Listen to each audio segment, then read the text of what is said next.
Welcome to Mentoring Moments. My name is Pastor Eddie, and today I'm very excited because we've got another special guest in the house today, and it promises to be an exciting time. All right, so let's get started. Fumi, welcome to Mentoring Moments. Thank you for being here. Really appreciate it. I know you're a very busy person. Thank you. And I know that you have 3 lovely children. Yes. Yeah. Okay. Your eldest is in university right now. University. Yeah. Yes. Wow. Okay. So now, for the benefit of those who are going to be watching this program or watching this program right now, tell me a little bit about yourself, and so we can kick off. As you've introduced me, I'm Onuoha, and I have 3 children. My career is mainly in the financial industry. So I've always worked in London as a banker. Wow. Relationship management, to be precise. Okay. Now, you have a very special interest in public speaking. So tell me about it. As a young girl, I didn't think I was afraid of speaking. I remember my father used to say I asked too many questions. I talked, I wasn't afraid of it. And that's what public speaking is about. We all have the gift to speak. That's my analogy about it. I was in the debating club in primary school, and so that means speaking was already part of me. But I think over the years, and I think it happens with a lot of people, you start to care much about what people would think about you than just to speak and be yourself. And I think that's where the fear kicks in. I always compare public speaking to any sports. You may have the ability, but if you don't train and build on that skill, it's going to go with time. It's the adage that says use it or lose it. That's how I look at public speaking. Why do you think there's so much fear when it comes to public speaking? I think there are many reasons, but I believe from feedback I've heard from people that one of the major reasons is judgment, how people will judge you. And in this day and age with social media, it's easy to be judged. We didn't have that platform 30 years ago. You speak, you don't get feedback. 20 years ago, 30 years ago, you watch TV, there's no feedback. Everybody had to watch that program. There was no there wasn't that avenue to give feedback. So I think more importantly now these days, it's usually judgment. Then the other reason, it's knowing the subject matter. You could be asked a question you don't know anything about, and nobody wants to make a fool of themselves. So I think those are the main 2 reasons people fear to speak in public. That's from my understanding. Judgment. Yes, right? Judgment from other people. Now, public speaking, is it an asset or a liability? It's an art and a science. Because everybody has the skill. Most people that can speak, at least most people, I would say over 90% of everybody in the world can speak. So it's something we're all born with, to speak. So that's the art of it. You speak socially, to communicate, to talk, to let people know how you feel, your ideas, your thoughts. So it's an art in that respect. It becomes a science when you now want to be better, when you want to learn how to be more effective, when you want to learn how to make an impact. That's when it becomes a science. So, is there, considering the fact that subject matters differ, right? Yes. Is there really a 1, 2, 3 steps to public speaking? I mean, There is. Wow. Okay. There is. If you're going to, an example is that if you're going to become a good speaker, you have to be a good listener. So when you listen, you gather knowledge. When you speak, you learn, but also you impact knowledge on people. It might be trivia, but it's real. So being very knowledgeable makes you a better speaker, because no matter what subject it's thrown at you, you can answer to a certain degree. That's a lot of pressure. But that's so will you associate public speaking with impromptu? Will you say Will you say you are a good public speaker if you don't know the subject matter, or if you are called up on the spot to say something? Or is there still need for preparation as a public speaker? You need to prepare. There's no real impromptu, because you always have to be prepared for the unexpected. That's what makes a good speaker. So that even if the question is tough, there are tips, there are techniques on how you handle tough questions that you don't know anything about. Where did your passion for public speaking come? I mean, a mom of three. There's so many other things you could have been doing. I mean, why public speaking? Why the passion for public speaking? Is that from any experience, or where did that come from? It's just career-wise. I found out that, look, you are at a job, an average person, you're at work. You know your subject matter very well, but you are not able to articulate yourself very well. You're passed over for promotions after promotions. And I realized that I asked myself the question, why would that happen? Not necessarily with myself, but with people around me. I do like to observe. And then you find out that the people who talk, even if they're not talking, what is real and what is true, seem to be well liked, seem to be rated higher, seem to be perceived better. And so that's why I decided to join Toastmasters in 2009 at work. And I just wanted to know how to speak better, to know how to communicate better. And I think it's especially because I'm coming from another country into a different culture. The way they speak, the way they pass across ideas and their feelings and thoughts, it's totally different the way we do it. So I think I had to learn it. So it became not something that's an option, it became something of a necessity for survival in the UK, I would say. Yeah. So talking about Toastmasters, how will you describe your involvement with the Toastmasters club or association in terms of its impact on you? Well, I think it's impacted me in many things. But I think the beauty of Toastmasters, it's a club. It's a speaking club, but we did many more things.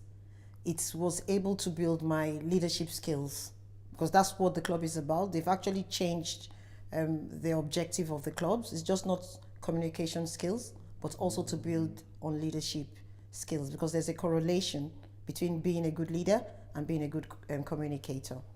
So those two things have impacted my life. And when you're a good leader, you want to pay, it's called pay forward. I came across that word, pay forward. So you want to give something back to your community or the people around you that you love. And so that's why I would say I started this speaking club in Gateway Chapel. Okay. But generally, the impact of the Toastmasters Club has been to build on my communication skills, my leadership skills, and made a very, very, very good network of friends. Wow.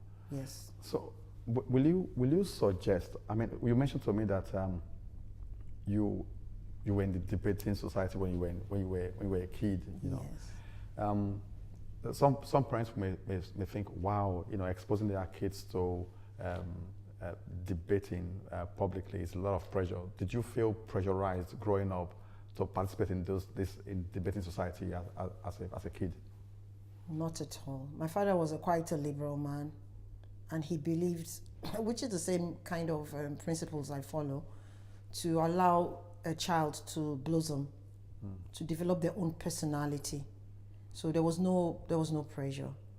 There was no pressure. I think on self-reflection of myself, I would say I'm that kind of person. People used to say, well, why aren't you a lawyer? I don't like injustice. I like to set the record straight. And I think that's what's making me passionate about talking, generally. So now, do you think we should introduce, first, before I ask this question, I know you have 3 kids and you are busy. So how do you organize yourself? I mean, if you are passionate about public speaking, and that means that you have to be constantly develop yourself. So how do you balance being a mom, active mom? I mean, two boys and a girl. That's a Yes, yes. So how do you balance the home and your passion for public speaking and your engagement with Toastmasters? It's a mindset. But it's not all. It affects many people, and me inclusive. From the time I heard about Toastmasters and the time I joined, it took about 3 years or so. Okay. So I didn't join away. I had all the excuses. Oh, I have to get home early, or I have kids at home. But once there's a shift in mindset, then we can achieve what we desire to achieve. Because to become what we want to become, there are steps and there's work to be done. So is the shift in mindset that has helped me. Okay. But also on the spiritual level, I remember I used to quote Philippians 4, I can do all things in Christ who strengthens me. So I used to write it down on my planner at work, and I had a goal, and I know that it's little steps that will make me go towards it. I didn't jump. It's just incremental. And the more time you have, the more time you will have. It's like what people say, if you give something to a busy person, they are more likely to do it than someone that is not busy. So time management is important, but I think it's the mind. It's mind over matter. Okay. Now, I'm very proud of the work you're doing here in church, Gateway Chapel, starting the Speakers Club and then growing. What major change have you noticed in people who come in from, say, zero, not just getting to know, just getting to learn about public speaking, and then say a 10, being able to communicate in public and overcome their fear. What major improvement, what major highlight or improvement have you seen in any particular individual? I think the first person is... without mentioning names, of course. Okay, there's a young guy there. Yeah. Well, he's gone ahead and I think he got 2 job interviews. Wow. I think that's an impact because we really commended him at the club. We said, you've improved. And then maybe 2 weeks later, he said, oh, I got 2 job offers. And there's another lady who I told, I said, look, you can't shy away. You just have to continue to offer. When something is put on the platform, help is needed in an area, always put yourself forward. You always learn. You can't stop learning. And once you keep learning, you'll improve. And to me, I believe she's made a very, very dramatic improvement. So you think public speaking can help you at interviews? It can. It can help. Definitely it will, because it becomes like a giant, a small giant. Because the nearer you go towards it, like David and Goliath story, the nearer you go towards the giant, it starts getting smaller. So that's how I would say public speaking would be for people who have the fear of public speaking. Some people don't. For those who... So, children, public speaking and kids, what will you suggest? I mean, how best, what will you advise or what will you suggest about introducing public speaking to kids at a very early, because I believe that public speaking will boost confidence. Yes. Of course. So how can public speaking be introduced to youths of today? For a start, a club is a good way to introduce. At home, look, when we do public speaking, we just don't come out and only speak. We do give feedback, but we give constructive feedback. I remember the workshop I went to for feedback. We call it evaluation, speech evaluation. He said, look, you should use this method even at home.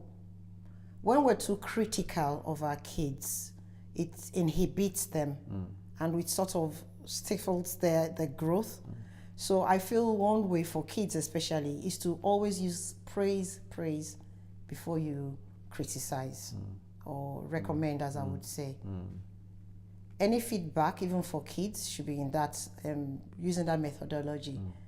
We shouldn't just criticize and shout at kids. I'm saying it, but I know it's difficult, but it's, like I said, once you have that in your mind, it's achievable for kids.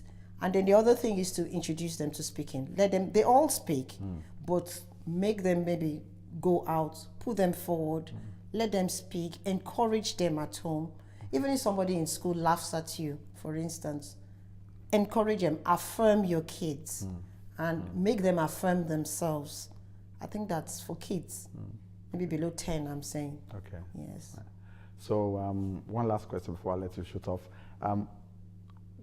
If somebody's watching this video today and thinking, Yes. okay, yeah, I think I need to get into public speaking. Yes. So what would be your advice? Don't procrastinate. Do it. Join a club. Go online. Watch videos. There's a popular one, TED Talks. See speakers, how people have overcome speaking. But the best I would say is have a group of people with similar interests, people who want to improve their speaking, which is likely to be a speakers club, and join. Put yourself out there, jump out of your comfort zone, and you'll be shocked. Be yourself, be unique. You are yourself, and being able to take criticisms very well. I think that's what can make someone a good speaker. Well, for me, thank you very much. Thank you very much.